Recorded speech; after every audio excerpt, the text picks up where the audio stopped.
Salam jumpa kembali dalam renungan harian GKPA Jalan Cangkir Medan Barat. Hari ini kita akan memulai seluruh karya kita. Namun sebelum kita memulai karya, marilah kita mohon hikmat dan bimbingan Tuhan. Kita berdoa. Damai sejahtera Allah yang melampaui segala akal, itulah kiranya yang memelihara hati dan pikiranmu dalam Kristus Yesus Tuhan kita. Amin.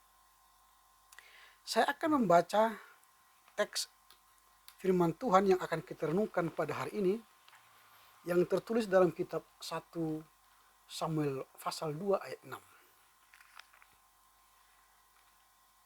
Tuhan mematikan dan menghidupkan.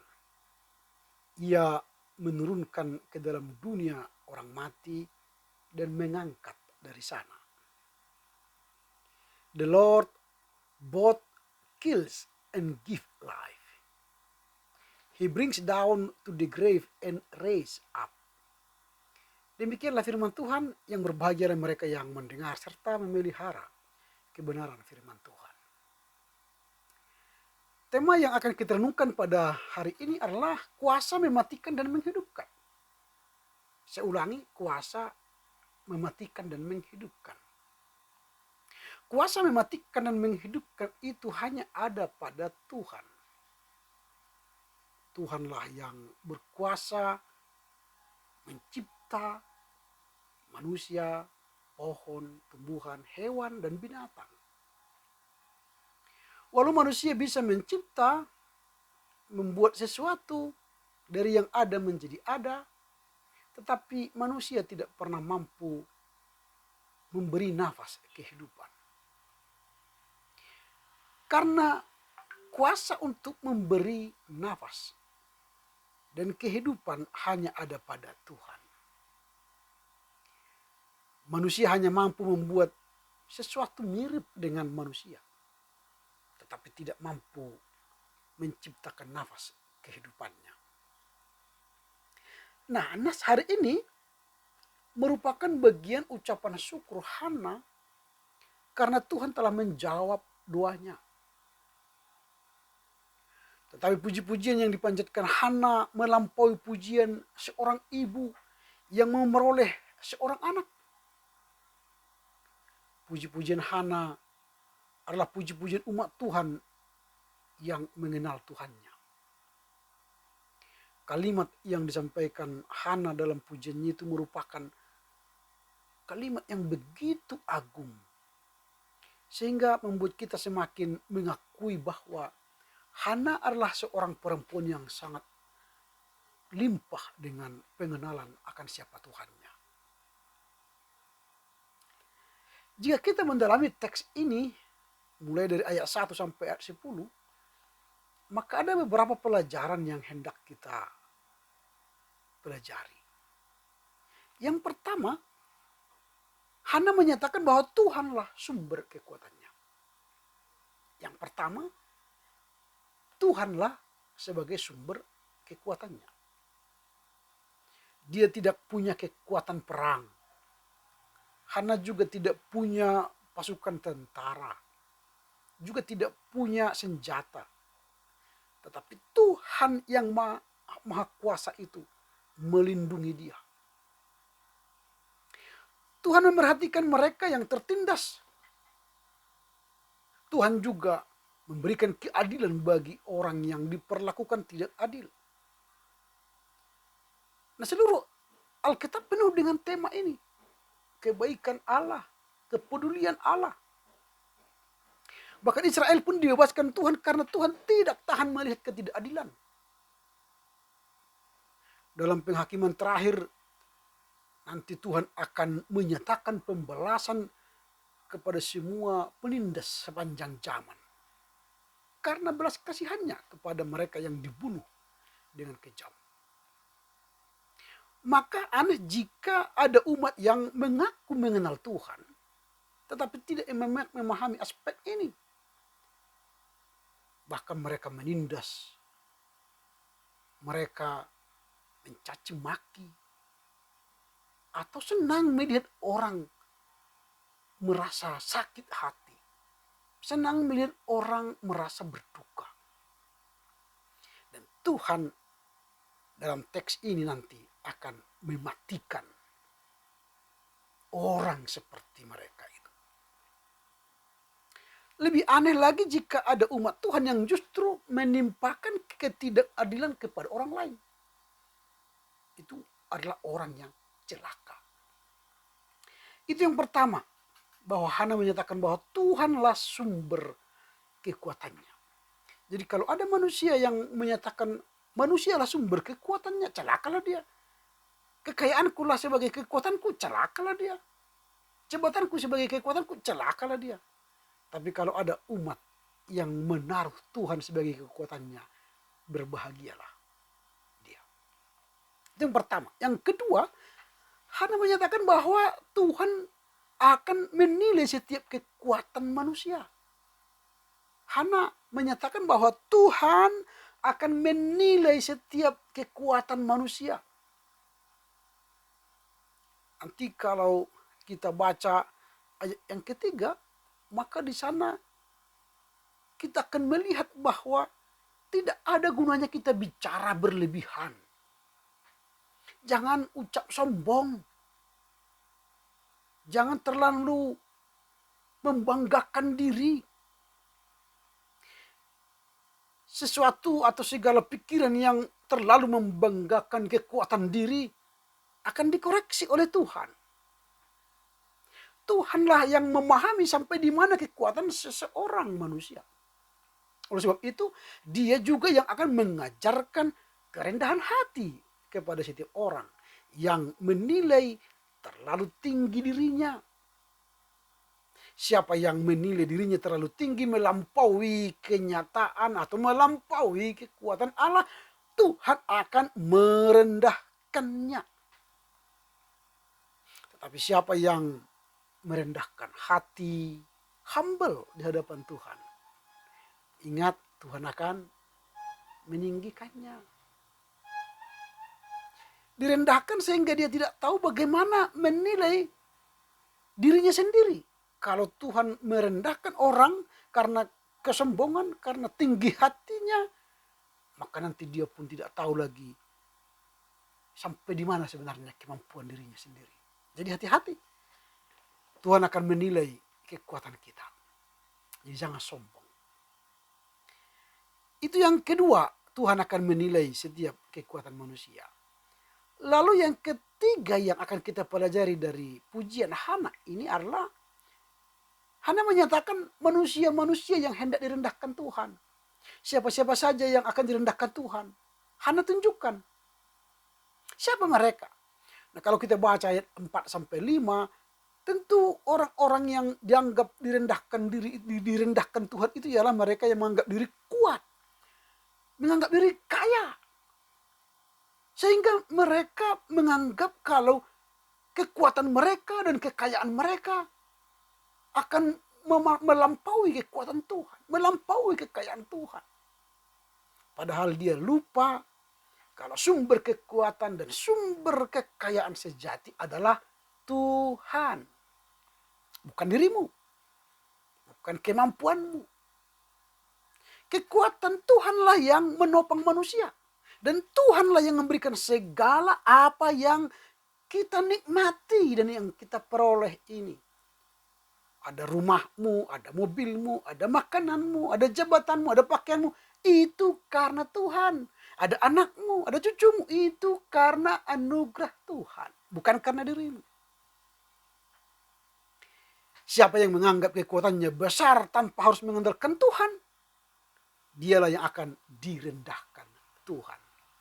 Tetapi siapa yang menyatakan, aku ini tidak ada apa-apanya di hadapan Tuhan, aku ini adalah hamba, maka Tuhan akan meninggikannya. Tetapi orang yang selalu menganggap dirinya besar, kuat, dan kaya, dia berkata, usahaku sendiri yang memberikan aku kekayaan ini, maka dia akan direndahkan Tuhan. Itu yang ketiga. Jadi Hana menyatakan manusia-manusia yang dihendak direndahkan Tuhan, yaitu orang yang merasa kuat, merasa kaya, merasa tak perlu Tuhan. itu yang direndahkan. Lalu yang keempat yang akan kita pelajari dari pujian Hana ini ialah Hana menyatakan bahwa Tuhanlah yang berdaulat atas kematian dan kehidupan manusia. Jadi tidak ada seorang pun manusia yang berdaulat atas kehidupan dan kematian. Hanya Tuhan. Dalam ayat 6 dan ayat 8 nanti kita akan melihat bagaimana Hana menyatakan Tuhanlah yang berdaulat atas segala kematian dan kehidupan. Tuhan yang memegang nyawa kita, nyawamu. Dan memegang nyawa setiap orang. Setiap hembusan nafas, itu berasal dari Tuhan. Berasal dari Tuhan. Nyawa setiap makhluk ada di tangannya. Bukan di tangan kita. Dia yang memberikan nafas. Dia juga yang memanggil nyawa setiap orang untuk kembali kepadanya. Itu berarti dia yang memberi kehidupan dan memberi kematian. Jadi hati-hati. Jangan anggap nyawamu itu punyamu sendiri. Itu pemberian Tuhan dan seketika pun bisa Tuhan ambil daripadamu.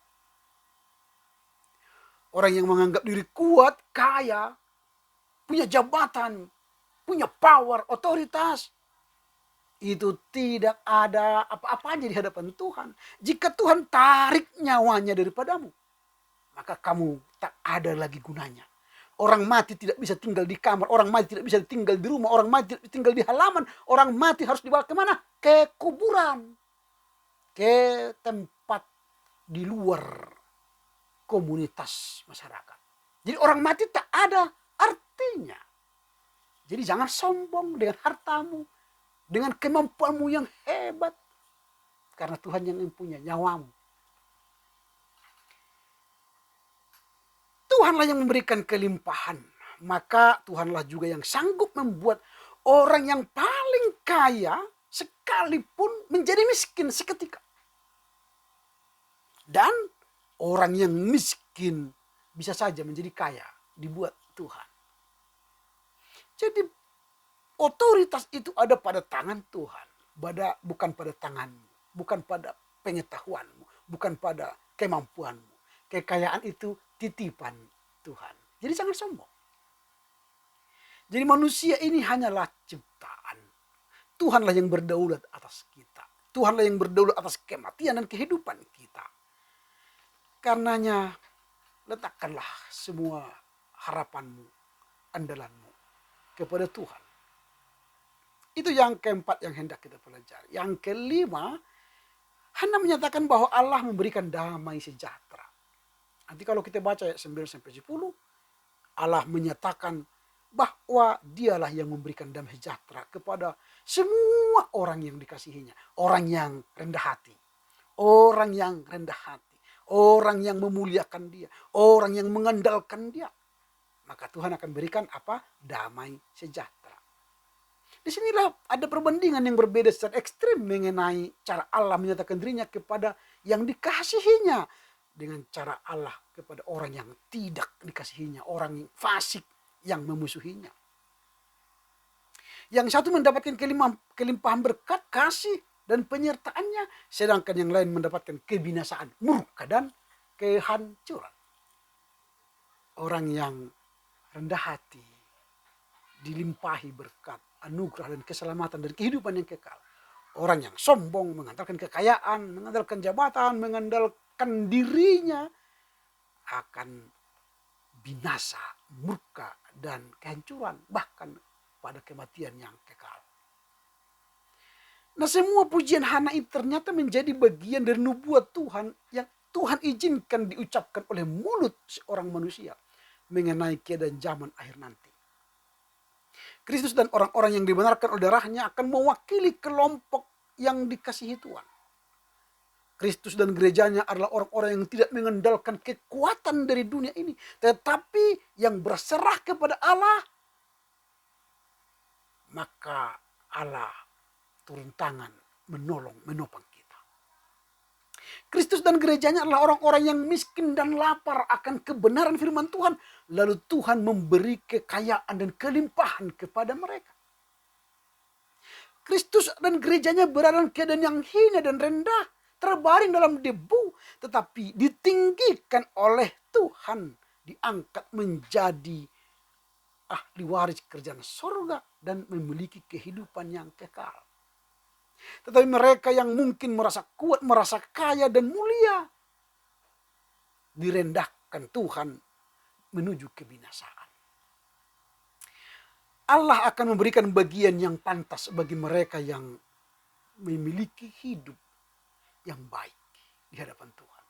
Dan memberikan kehidupan yang murka bagi mereka yang tidak pantas di hadapan Tuhan. Karena itu, kita harus yakin bahwa hanya Tuhanlah yang berkuasa menurunkan orang ke dalam dunia orang mati dan mengangkat orang dari sananya menuju kemuliaannya. Dan hanya Tuhan pula lah yang membuat seseorang menjadi miskin atau kaya karena kesombongannya, karena keangkuhannya. Tetapi Tuhanlah yang berkuasa juga merendahkan, meninggikan semua orang yang percaya kepadanya. Karena itu tunduklah kepada Tuhan agar Dia peliharakan hidupmu dan kehidupanmu sampai selama-lamanya. Amin. Kita berdoa. Terpujilah Engkau Bapa atas kebaikan-Mu yang kami peroleh. Engkaulah yang berkuasa atas kematian dan kehidupan. Kami diajari oleh firman-Mu melalui pujian Hana ini, supaya kami tidak menyombongkan diri dari segala apa yang kami miliki. Tapi kami merendahkan diri kami, supaya kami beroleh anugerah keselamatan daripada-Mu. Ajar kami untuk mengerti, memahami firman-Mu hari ini, menjadi bekal kami menjalani hari ini dengan karya terbaik untuk Tuhan. Terpujilah Engkau Bapa, kekal selama-lamanya. Amin. Selamat berkarya untuk Tuhan. Tetap jaga kesehatan, prokes, pakai masker, sering cuci tangan, jaga jarak. Tuhan Yesus memberkati. Horas, horas, horas.